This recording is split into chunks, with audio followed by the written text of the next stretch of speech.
Hiding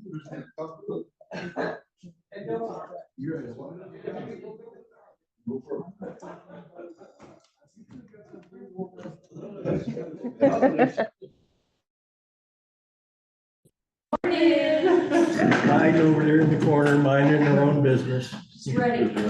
Just ready.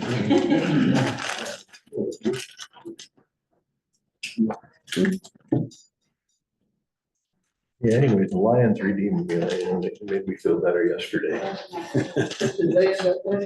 Oh, yeah. They did a good job. Yeah, they came to play. They're having a season like I had. I've been watching the Lions since 1950. This is the best season. Mostly the disappointment. Exactly. Detroit, hockey, football, baseball, I mean.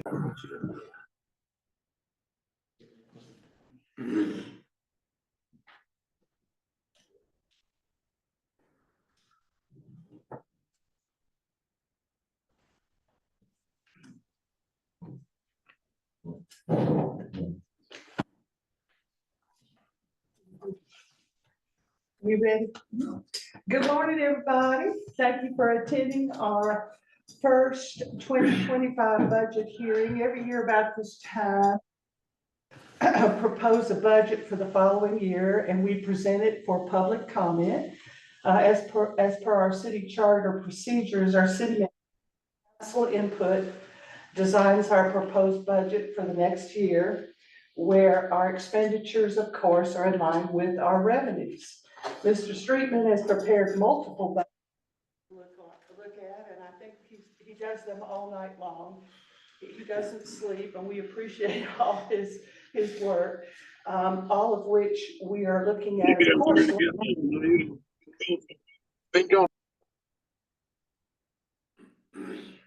All of which, of course, we are trying and will lower the millage rate. The budget proposal to be reviewed today is based on a millage rate of 9.609, which is quite lower than what we currently are, which would represent a true millage rollback and reflects a zero increase in property taxes paid for next year. It'll be the same as this year. Which took a lot of work on Jason's part. 9.09. Pardon? 9.09. 9.609. Yes, sir. In addition to a millage rollback, this budget will, of course, allow us to continue our great city services, will allow us to continue working on our infrastructure issues, will allow us to projects as they come along. Also will allow us to pay our wonderful employees a living wage, very important, and also we will not have to touch our reserve funds, which is a big deal. Our auditor every year when she comes and does our Sure ain't many people there. Not making one like Simon and muted all night. Our reserve funds, like I said, our auditor remarks on our reserve funds and tells us every year that we're one of the few cities that has the reserve funds that allows us to have a wonderful debt ratio, which is a great thing. All right, that is my comments this morning. Do I have any comments from the council? Yes, ma'am. Okay, Mr. Oliver.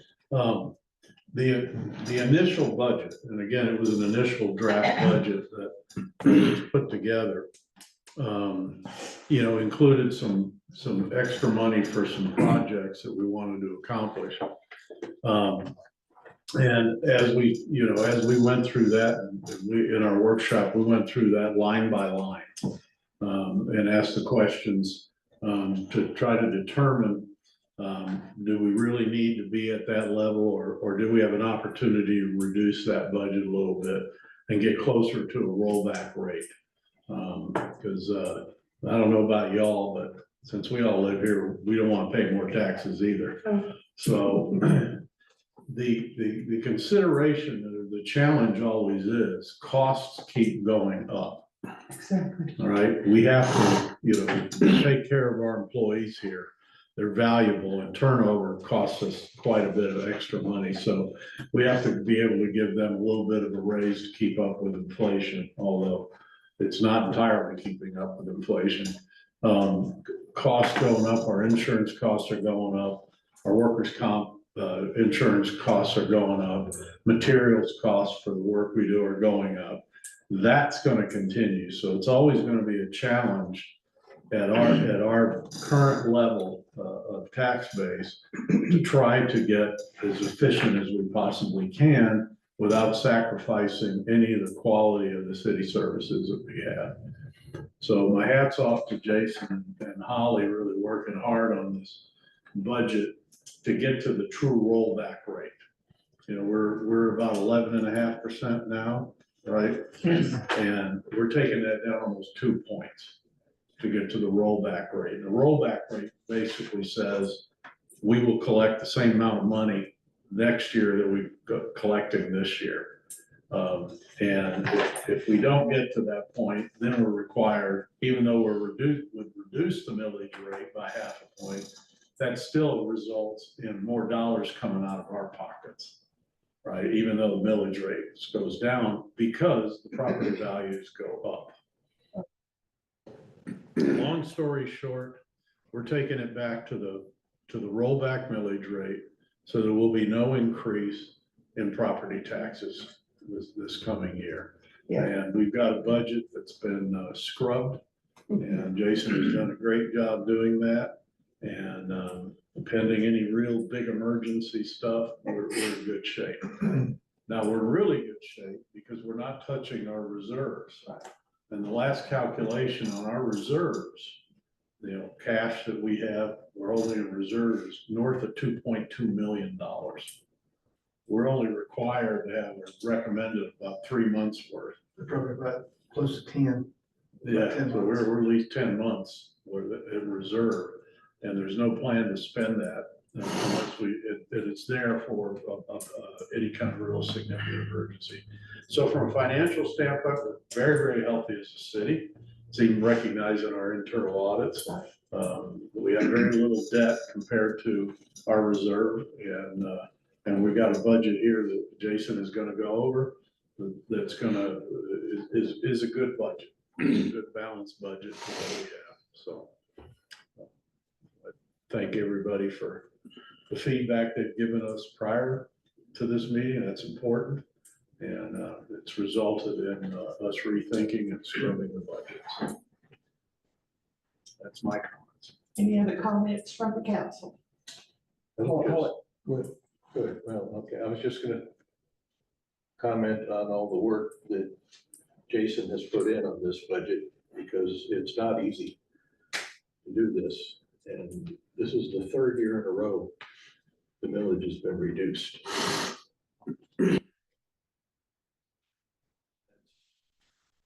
Testament to the work that Jason does and the rest of the staff here. I think that's important to know. The last 5 years, it's gone from 16.5. It's gonna go to 9.6. 9.6. Mhm. Well, this is a matter of point of clarification. I wanted to make sure that my thinking here is correct. The rollback millage rate that we have adopted is based on the total expected revenue. The net digest. The net digest. Now, that doesn't mean that individuals whose home has increased remarkably in value. 22% is our I mean, assessment individually, rate. Yeah. it's not a guarantee that it won't change a little bit, but overall, it's the same. Yes. Is that, I mean, That is correct. That's correct. yeah, I think that we need to make that known so that anybody who's in a situation whose home has, they may have done some improvement or something has increased markedly, could be affected by that individually, but as a whole, we're exactly where we were. Yes. Good. Yes, we're all aware of the county's tax assessment that came out and increased our property value by almost 22%. We are We are aware of that, that's for sure, and that's good. It's Those of bad. you who haven't voted yet, keep that in mind when you get that question on the ballot. Yeah. Any other comments? Jim? Madam Mayor, simply, we talk about millage rates and rollback rates and things like that. But I think the really important thing is that I think this council has been committed to doing what needs to be done to keep Sky Valley good, great, and even improving. We're a 50-year-old community. Our infrastructure is aging. Other communities that are being built have certain amenities that perhaps we don't have. The fact is, we have a council and administration that seems willing and able to tackle whatever challenges we've been facing or are facing in the future. And that is what I think is really important. And if it took a little more money to do that, I think that would still be the right thing for us to be doing, to preserving Sky Valley, which is so special, on into the future. I'm coming up on serving 6 years on this council, and I am impressed with what we've been able to do with what I consider to be a pretty bare bones budget. There's not a lot of wiggle room in there. A lot of the great things that we've accomplished have been accomplished because Jason was able to go out and raise money, get grant money, as well as managing how we've been spending things. So again, hats off to Jason for being instrumental in the great things that we've been able to accomplish. I just took a look at the Consumer Price Index information for recent years, and in particular since COVID. And in 1921, when COVID started, inflation was 7%. The supply chain issues were well known. The following year in 22, it was 6.5%. The point I'm trying to make is if you do the math, in the last 4 years, and that includes 2024 with a 2.4% increase in inflation, that amounts to a 20% increase in the cost of doing things. So even if we were to increase our taxes, we'd be paying taxes in dollars that are worth 20% less than they were at the beginning of this period. So I think we're really fortunate. I don't know how long we can keep on going without some sort of an increase, but my hat's off to Jason's ingenuity in managing to push it off at least one more year. So that's all I have. Thank you, Thank Jim. Anybody else? Okay. With that being said, the stated purpose of this hearing is that we receive public comment to the proposed 2025 budget. And with that in mind, I'm going to ask Jason to please offer the proposed 2025 general fund presentation.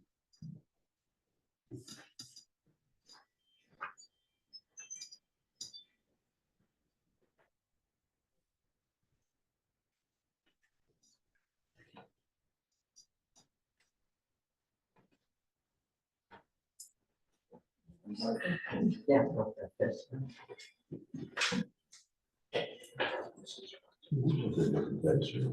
That's pretty. A little misty this morning. My mayor, council, those in attendance, those on Zoom, good morning. As the mayor has said, originally when we presented a draft at a work session, the desire was to try to reduce the millage rate from 11.5742, and the original proposal was 10.9. Going back with further discussions, We have revisited some things, some projects, as Council Oliver said. And so now we have a budget that's in line with the true rollback. You go to the next slide, please, Sharon. This is just one of our things here. You keep scrolling. Every year when we start on the budget process, one of the first things we have to look at is what is the net digest? The county gives us a consolidation report. And as you can see, from this year, the net digest were 87 million to 106 million, about a 22% increase in property values. We take that, and this form is provided to us by the state. This is the state document. And it has pre-engineered formula. And basically what this does is this tells us what we have to roll the millage rate back to generate a true tax, a zero tax increase. Current millage rate 11.574, proposed 9.609. If you plug in 9.609, 0% tax increase. So that is where we begin. That is what we work off of. If you can go to the next slide. The next slide, this is our 5-year tax levy. Again, as you can see, we look at a snapshot. The digest has gone from a little right at 59 million in 2019 to almost 107 million in 2024. As you can see, the millage rate is, well, going back to 2021, it stayed 15.6, 19, 20, 21. 22, we dropped to 12.9, 23, 11.57, and then of course, for this year, 9.609. So, the next slide, please. So, what does this generate in terms of total dollars for the 2025 general fund budget? If you'll just go through there, just pull them up. The proposed budget for this general fund for this next year, 2025, will be $1,533,910. For this year, the budget that was adopted was $1,499,999. Just wound up being that way. So how are these revenues received? $1,025,000 and some change in property tax. A little over $62,000 in franchise taxes. Those are the fees we receive from Georgia Power and other utilities to operate within our right of ways. Permits, license, uses, excise, 166,000. Grants, we're anticipating not quite 90,000 in grants. A hotel motel, 72,000. And then the miscellaneous, that's sales of surplus items, penalties, fines, what we receive like on ticket citations and interest, around $119,000. That comes out to the $1,533,000. So if we break that down, property taxes make up about 67%. That is the same as last year. In fact, it's actually maybe just a few. It's last year right at 68. Anyway, it's pretty much as last year to this year. And our interest penalties about 8%. Grants, hotel, motel 10. Franchise fees 4. License, permits, everything else about 11%. So that's how the revenues first for next year. The next slide, if you don't mind. So this is how the expenditure side of things. If you just kind of go through these, this little model pull up if you don't mind. City Hall admin, 385,000. Buildings and grounds, not quite 87,000. Police, 521,000. Fire, 160,000. Roads, 247. And then miscellaneous, that's everything from building inspections, code enforcements, our call for recreational, our executive, legislative, and council, economic development, et cetera, 133,000. $1,533,910. Police, 34%. That pretty much year on year, about a third of the general fund budget goes to police. Fire, 10%. Admin, city hall, 25%. Building grounds, 6%. Roads, 16%. And miscellaneous is 9%. So that is how the money is distributed as far as expenditures. Next slide, if you don't mind. Points to consider, as the mayor and the council said, that this proposed budget does not reflect a tax increase. In fact, it would be the 9.609 would represent a true rollback. The way that we're able to do that, obviously, is we watch every dollar. Certainly with the 8% increase in hotel and motel tax from a year or so ago, that helps out. Grants, we continue to be aggressive trying to secure grants. And certainly our T-SPLOST, which is our transportation funding. One of the great things about that T-SPLOST is a lot of the funding that we have to set aside in our general fund for road maintenance, we're able to defer that T-SPLOST. So that's been one of the critical ways we've been able to reduce that funding. You can't pay for salaries, benefits, but you can pay for all that road maintenance. So that's where that goes into. In fact, in spite of that, we've been able to present a balanced budget. As was stated, we got, go to the next slide if you don't mind. We got notification to expect a 15% increase in our insurance for next year. And then as well as the next slide, every year, the past few years, the fire departments requested 1.5 mils. As the net digest goes up year over year, for example, in this year, they got about 130,000 based on the net digest. For next year, they're probably about 160, so about $29,000 increase. So even though the general fund budget proposed is down about $34,000 from this year, it would have been a reduction if you took that away, because those two expenditures itself add about extra $45,000. So Okay, so with this budget, what is 1 mil worth?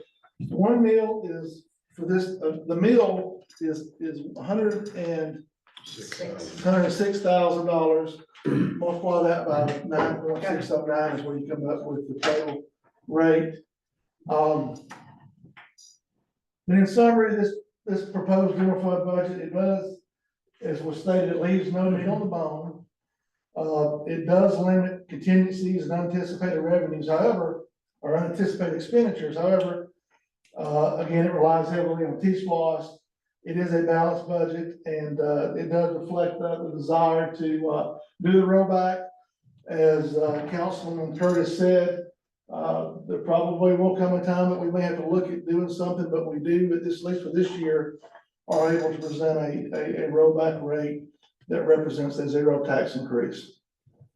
And I can stop and ask questions, or I can continue to talk briefly about the water, and then we can go to the reserve questions for the end. But let's talk about the general fund real quick that just was presented. Council, you have any comments or questions? Okay, any comments or questions from our meeting participants? And you know, as per our charter, when you're recognized, you have to state your name and address. Yes, ma'am. Carrie Sue Beasley, 539 Overlook. I had a question about the 9% miscellaneous expenditures. Miscellaneous is vague. It covers everything from building inspection, code enforcement, Jim Pyron, who's our building inspector.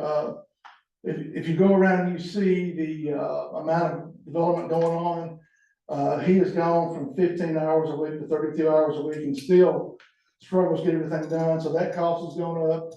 The money that we set aside for the Haybell Trail, the 4th of July, the fireworks, the Fall Fest, there's money there. The cost for elections, the cost for, we set aside money every year for elections. Fortunately, because there's been no opposition, we have not had to hold those elections, but they can be quite expensive. The mayor and council, they have budgets that they use for training and things like that. So it covers all of those type of items. If you have a copy of the proposed budget itself, and everybody should have that, you can kind of see, but it's just kind of a grouping of all of those together. But if you can see, you can take that total. That's where it comes up. Just for the sake of brevity, it goes that way, but that's what that comprises of. Thank you. That's right. Yes, sir. Couple comments. Steve. Steve Mason, 38 Pleasant Mountain You Drive. got it. I looked at the budget, I of course didn't know that y'all were reducing the millage. You reduced the millage over last year by 17%. So it's just a statistic. I looked at the budget, of course, I haven't looked at the new one, but I looked at the budget, but they're just numbers, so I don't have any conclusions, I only have questions. But basically, our situation, they increased property values 20%. Parenthetically, let me mention, I looked at my tax bill, they have my lot valued at $65,000. Now, I've got 2 lots. But where I live, there's no way I could ever get 65, so we're gonna contest that. You might look at your individual tax bills for the property tax. I had 2 questions. At the bottom of the budget for this current year, you had property values increased, you have sale of property, $186,000, inception of capital lease, $100,000. Those are not in this budget. But are they going to continue? Do we have anything left to sell? And what is that capital lease? And should that be- Capital leases are the police chief vehicle that was purchased I think it was purchased earlier this year. And then we're doing a capital lease purchase for an F-450 pickup truck, flatbed dump bed. Those are once a year payments. The way that those deals were done this year, in the past, and we've done capital lease purchases in the past to acquire assets. Typically, we do that through, the GMA, we get great rates through them. Magnolia Bank, who we partner with, historically in the past, they have paid the dealership directly. But this year they paid us, and then we in turn had to strike a check to the dealership, so it kind of threw off the way that things were done. So we had to park that money as revenue, because it came directly to us. Okay. Now, but it was washed out on the expenditure side. Those are, that payment is $13,500 a year. And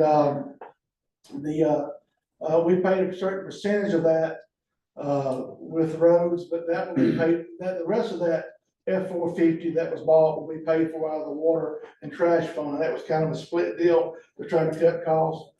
As far as basically, the money is in a different account. no, I mean, that was just one time receiving the funds that we received. Okay. Yeah, we won't get that unless we did another capital lease purchase, which there's no plans to do that for next year. That was just the way that deal worked out. The $180,000, we had several surplus lots that we sold. Yeah, I knew that. And that was a one-time thing. As you look at this year's, or the next year's proposed budget, there's no, we don't really have anything else to sell. Everything else that we're, every other lot that we're holding, the city does still own some properties, but those properties are identified as strategic for future use. And so we've held on to those, but yeah, those are just one time, that just happened to happen during this budget cycle. Okay. One other question, two other comments. One, the water system.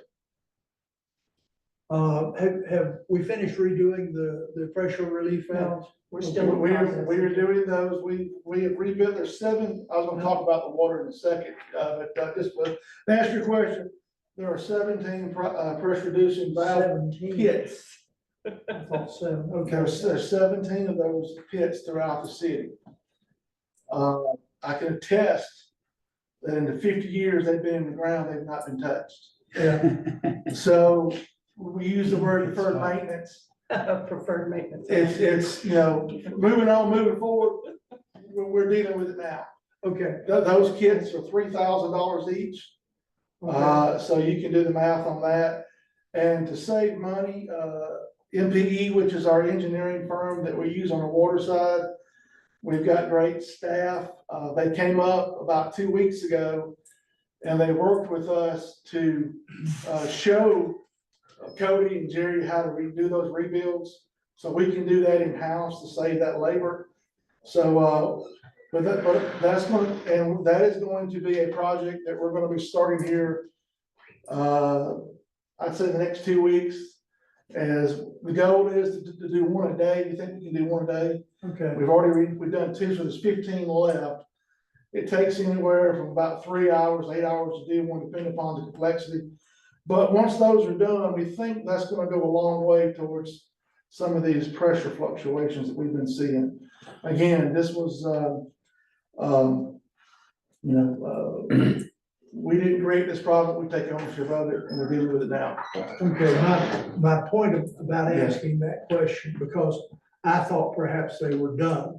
If they're, when we get to the point of having done them, if we're still having problems, then we need to look for a bigger solution. You got a 50-year-old system. And where was I going with that?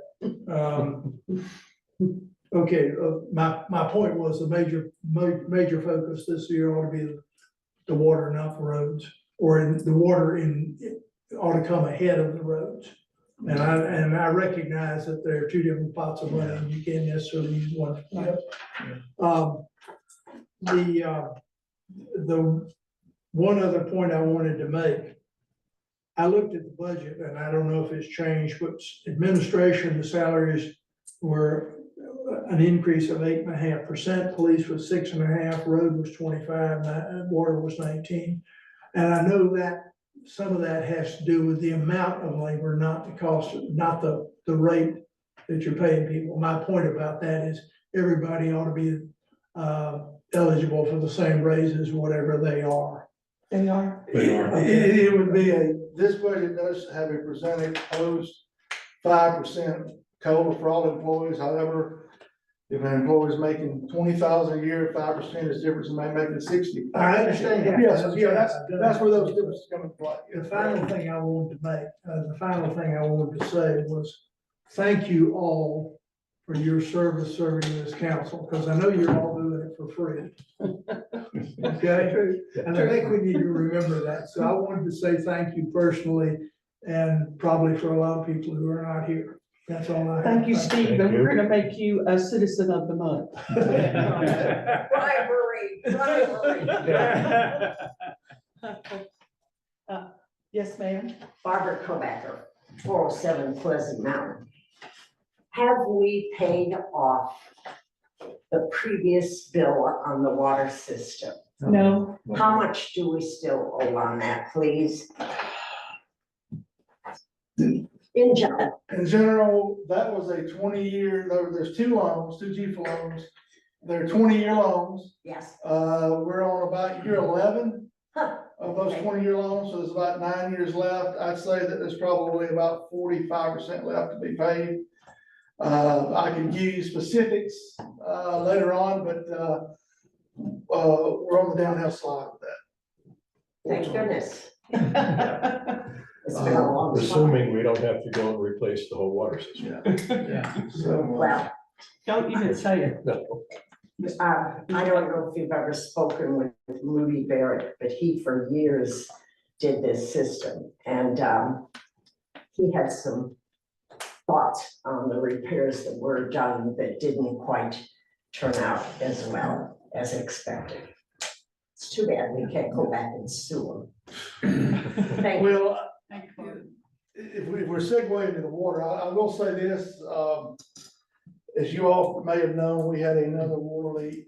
I guess that was, Friday. And, there's several of our guys worked over 24 hours straight to fix that. Water leaks, unfortunately, breed water leaks. We are a unique mountain system. And what we have found, when we talk about things being done years ago, one of the things we're finding is, number one, is that old thin wall pipe that's been in the ground for 50 years. But when we're finding the people who put that in, I guess they just figured that'd be somebody else's problem one day. The break that we had the other night, there were rocks as big as Volkswagen bugs, it seems like, in the ground. And those pipes were laid on top of those rocks. And as the ground moves, Or the pipe moves. and the pipe moves, you get that rubbing and that pressure just over time. That, I've never seen a pipe explode as bad as that pipe exploded. But the point of that being said is that when we go in, we don't just repair that section. We go in and we'll replace sections. I think we replaced about 100 feet of new line the other night. And one of the delays, also is that underground, utilities are wonderful. But one of the reasons it took so long to get the water back on was that when 811 came out and marked the lines, the power was not where it was marked to be. And so we're down there digging, that power line's supposed to be right here, but it's right here. We had to stop and have them come back out. So anyway, I don't want to get off topic, but Yeah. the water system, it is an aging system. Again, we all know what we inherited, but we're not making excuses. We're moving forward. We're gonna, like eating an elephant one bite at a time. We're making small improvements that hopefully over time will be big improvements. But if you can go to the, Wait a minute, Sharon, do you have anybody on Zoom that would like to speak? Yes, Robert, did you have a question?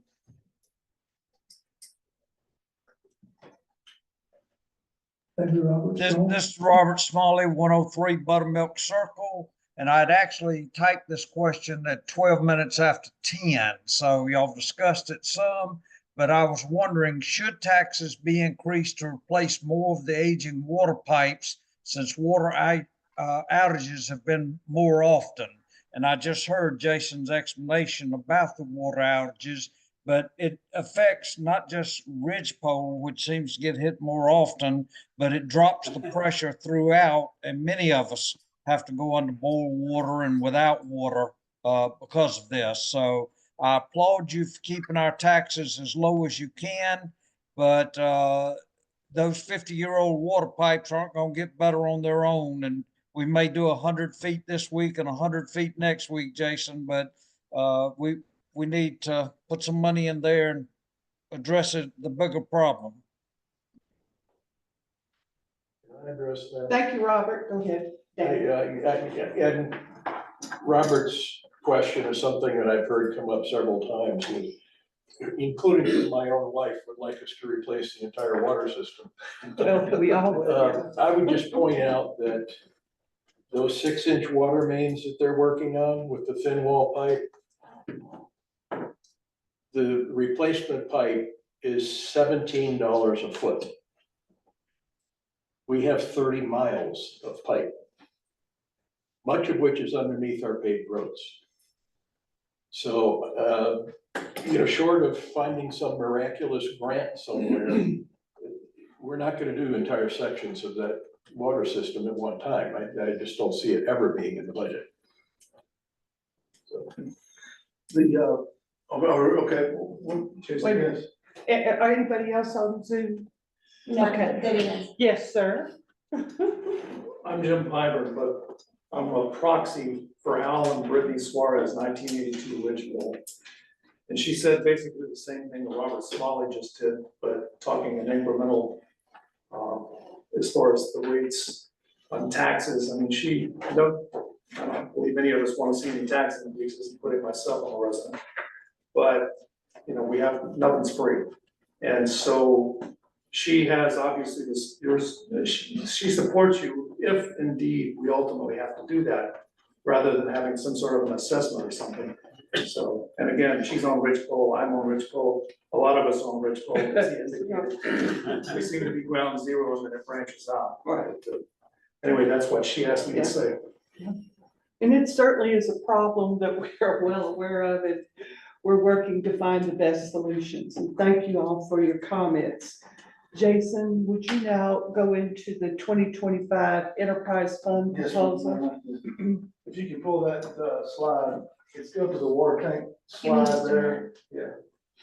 It was kind of. The answer to the question though, as far as using one fund to kind of offset something or other, historically, you don't use the general fund to supplement your enterprise fund. It's the other way around.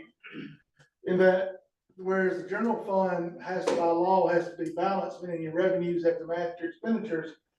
on the enterprise fund, you can actually make money. And so, and I'm gonna talk about that in a second. In fact, there's been discussions in the past where, by law, you're not supposed to lose money. Because we've had a couple of years where we've actually have gone in that direction, but, just if you'll open the other side, and this thing. For water, fees, the total budget, $535,000, comprised of about $455,000 in water fees, that's your water bill every month. 15,000 tap on fees, that would essentially be about 5 houses for next year, we feel like at the rate of growth. That's realistic, amount. Late fees, and then another 60,000 in interest. And then our other fees would be the Servine fees, where the way that's structured is anybody that pays the Servine per month, that money goes to us, and then we in turn write it to Servine, so it kind of washes itself out. The way that money's spent, salaries, benefits, we do have a good bulk of our employees are in the water department, about $280,000. 15,000 is the interest of debt service, about 220,000 operations, and then, when I mentioned capital purchases, the 10,856, that is the annual payment of that $450 that we talked about. It leaves us about $11,000 in surplus. I know, again, as we said, this is where we can make money. Obviously,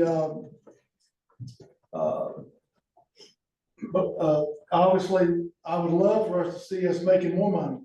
But one of the things that's important to note about this is that we had a rate study done a few months ago by the Georgia Rural Water Association.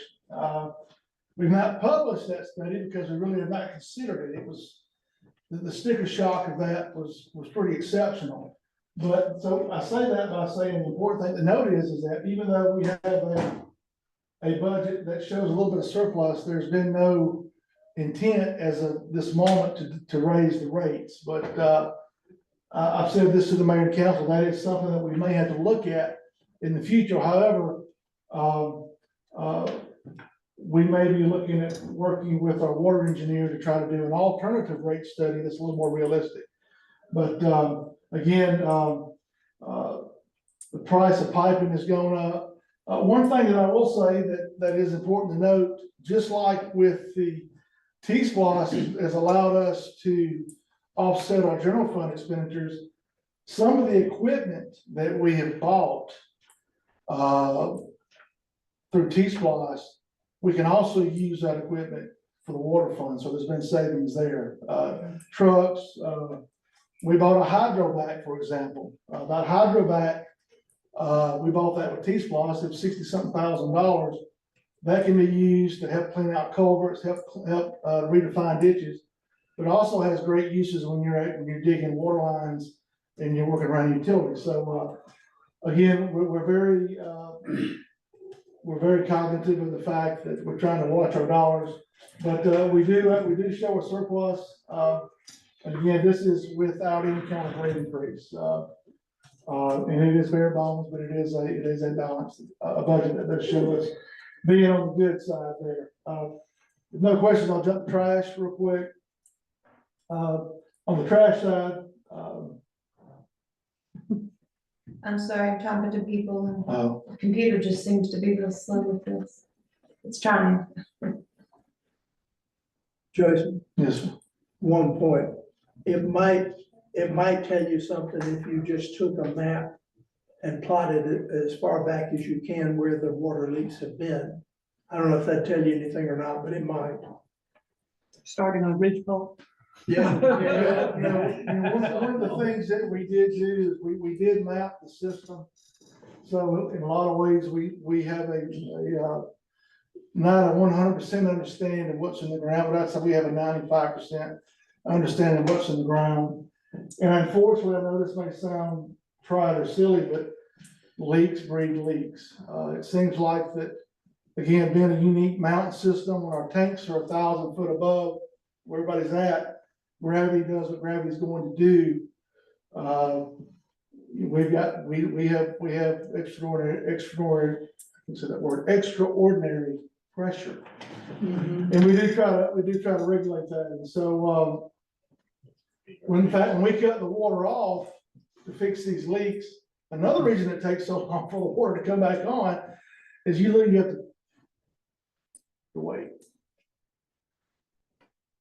Because if you just do that, you're gonna blow everybody's line, including ours. And so again, it's almost like doing brain surgery with a spoon sometimes, but we got a great group of guys. And we are fixing this again. On the trash side, basically the only source of revenue is the trash fee. You pay a $23 a month flat trash service. That gets you the recycling, the trash pickup as well as use of the compactor. Again, salary is about 154,000, operations about 64,000. We break even on trash every year. I mean, it's, again, it's bare bones. Just like the water, there's been no plans in this budget cycle to do a rate increase. I think for this current year budget, we anticipated $10. We're anticipating 500 for next year. And when the dust clears, we'll probably be about, our revenue to expenditure be about zero. So, with that being said, it's a bare bones operation. We can make money. I would love to see us make more money. But at least I can say that I'm not showing us to lose money for next year. I would love to announce, if you have not voted yet, please vote for the SPLOST initiative that's on the ballot, because that means almost $600,000 of that revenue will come our way, and we sure could use it. Thank you. That's your advertisement for the morning. Any comments from the council about the water and trash budget? The next slide. Wait a minute, anybody from meeting land need to talk about it? Okay, go ahead. Next slide is marketing. We had a marketing committee meeting last week. Talking with Gordon Brand, who is the chair of that committee. I don't know, I think the slides are so big, it's bogging down with everything going on, so. My computer shows it nicely. It's Anyway, the part of this year's general fund budget, under the miscellaneous $5,000 of that actually, is where we park for the annual city contribution to the marketing committee. The past couple of years before, it's been 5,000 year over year over year. For example, this budget year, the city gave 5,000, the POA gave 5,000, the club gave 5,000. Even though the slide, they're thinking, again, I'll let Gordon Brand will be coming back before you all probably the next month or first of the year at the latest to present the marketing budget for next year. However, it is, my understanding is it's anticipated to be around $20,000, being that 5,000 from the city, 5,000 from POA, 5,000 from the club. And I believe that the timeshare folks are looking to join in, so that'd be the $5,000. Right. And of course, that budget has to be approved by the council again. So I don't have that before you all now, but just, basically that goes towards their, the professional services, communication, everything from the consultant they use to the gift bags and stuff they do for like the, events and things like that, contributions for like the SCADA summit, the race, all those kind of things that we try to do. That budget should be forthcoming, but right now, that's just kind of a placeholder, but we're thinking probably it's gonna be around $20,000 if every other entity. Have you all seen the WSB video that they produced about Sky Valley? It's running in Atlanta. It's wonderful. We have several Sky Valley stars. It showcases pickleball, it showcases a lot of things. It was very well. Very well done. Very well done. Yeah. Okay, now, well, just talk briefly about T-SPLOST. Okay, oh, yeah. T-SPLOST for next year, we're still receiving those allocations. What we're anticipating to receive through the intergovernmental transfer. The total revenue about $750,000. Of that expenditures, we're looking to spend about $565,000 of that on road repair maintenance. Those roads that we're looking at next year are East Sugar Bush, Driver, Saddleback, Lost Valley, And we're hoping to, widen Evergreen Road, as you all know, our new road. It's, we're looking to try to go from 15 feet to 18 feet. So that's where the cost to pave or resurface a mile of road is going up about 40% since before COVID. Yes, sir. Just a question, you're not planning on extending the paving on Lost Valley, are you? No, it would just be a resurface, yes, sir. Okay. $75,000, general supplies, that's for rock, that's culvert pipes, those things that go into that. You know, capital outlay, one of the we desperately need a new recycle truck. I didn't talk about this, but I'm gonna talk about this now. Again, to try to, save the city money. We have an existing F-350 that's, I believe, assigned to roads. We're repurposing that older truck to become a recycle truck. That's gonna save the city about $35,000. However, that's gonna put us in a situation where we have to replace that truck. That truck is a 2012, so it's 13 years old. So we're looking to buy another F-450. That would be paid for a T-Splosh. Again, that is not a new truck, that is replacement, a new to replace truck. And then we're looking at possibly trying to buy another Kubota excavator. The one we have now, is about eight or 9 years old. When we had the 2 water leaks the other night, another reason why we had to delay, we had everybody, all hands on deck. We only had 1 Kubota excavator. If we had 2, we could have been working on those 2 leaks simultaneously at the same time. So that's where that money comes in again. Without T-Splosh, that burden would be on our general fund on the roads. And so that's, and if you've seen any of the stuff that we bought, you know, we would make a NASCAR team proud that we slapped T-Splosh funded all, everything. And that, just like the Mayor said, Splosh has been a wonderful thing. And that will probably be up for vote again another year or so. Yeah. Yes, sir. Is the water repair, if it's under the road, does that come out of road money or water money? The road repairs didn't come out of T-Splosh. Yeah. Yeah, but if we repaired that with water, we would definitely be in the hole. But, No, but what I'm saying is when you have to repair a leak, if it's under the road, do you pay for it with we T-Splosh? didn't pay for it with water because it's a. The pipe is water and the Yeah. road is. Yeah, well, It's just unlucky that when the roads were paved, the water lines were put in. Yeah. That they were putting on the road versus along the edge of the road. Yeah. Yes, ma'am. Barbara Kobacker, 407 Pleasant Mountain Drive. I question whether it has ever been a survey by the city of full-time residents who are living on these roads. For instance, Lost Valley or whatever. How many full-time residents are on that road versus Pleasant Mountain or Sugar Bush? And does this enter into your paving? We look at that, we have a criteria that we've been using, when I say we, Jerry Shelp, and usually we do look at the amount of volume of traffic, we look at the use, we look at the condition of the road. And Lost Valley is a very short road. Of that $500-something thousand, it might make up 5,000 of that. Yeah. But that may change. But that was just one of the roads that we identified. It does not get used a lot by the citizens. We do have a supply yard there.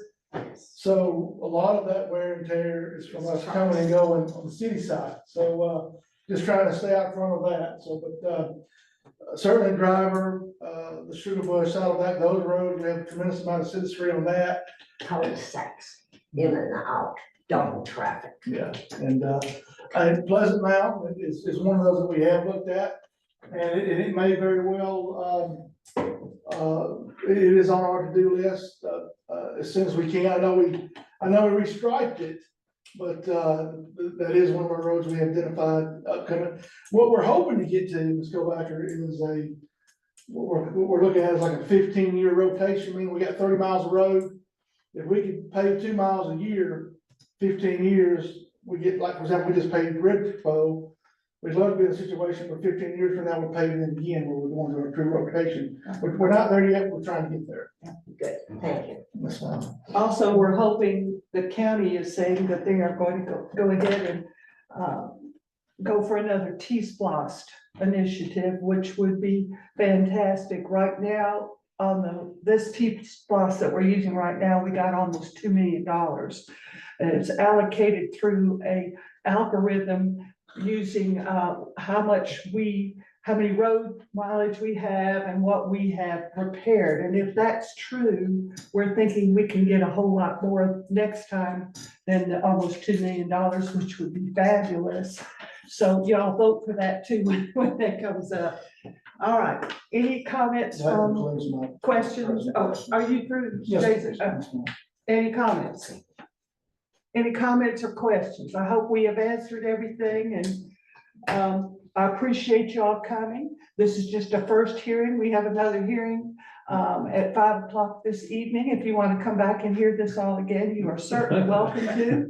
We'd love to see you. And then we have another, the third one is on November the 12th at 9 o'clock in the morning. And then at 10 o'clock that morning, we will have a special called council meeting to work on actually adopting this budget. Okay, so the meeting that is. Would you state your name and address, Oh, please, sir? yes.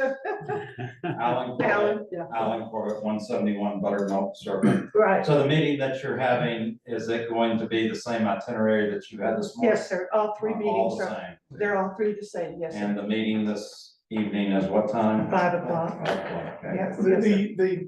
To kind of clarify that, by Georgia law, if you don't propose a tax increase, you only have to have one public hearing. The original budget that was advertised, it did propose a tax increase, which required 3 hearings. You can reduce from what's advertised, you can't increase. So therefore, since we've already advertised the tax increase, even though it will not be one, we're still gonna have 3 public Yeah, hearings. But if you come at 5, you're gonna hear the exact same thing, and if you come on the 12th at 9, it'll be the same thing again, but, Donuts, no donuts. Barbara, we put you in charge of those. I'm gonna go talk to Krispy Kreme about it. Dunkin' yeah, Donuts. so Dunkin' Donuts. Yeah. it's just I think opportunity Krispy's going out of for business. folks to speak. Oh, that's a I know a lot of people have concerns about the original budget, but, if you talk to your neighbors, they are, the plan is to have a 0 rollback, 9.6 rollback. Tell your friends. And, I want to thank Jason again for his Herculean efforts on staying up nights and nights and nights and redoing all this, and the council for all that they do also. And with that, I bid you a fine adieu. Thank y'all for coming. Good show. I don't get to make my motion? Uh-uh. Okay.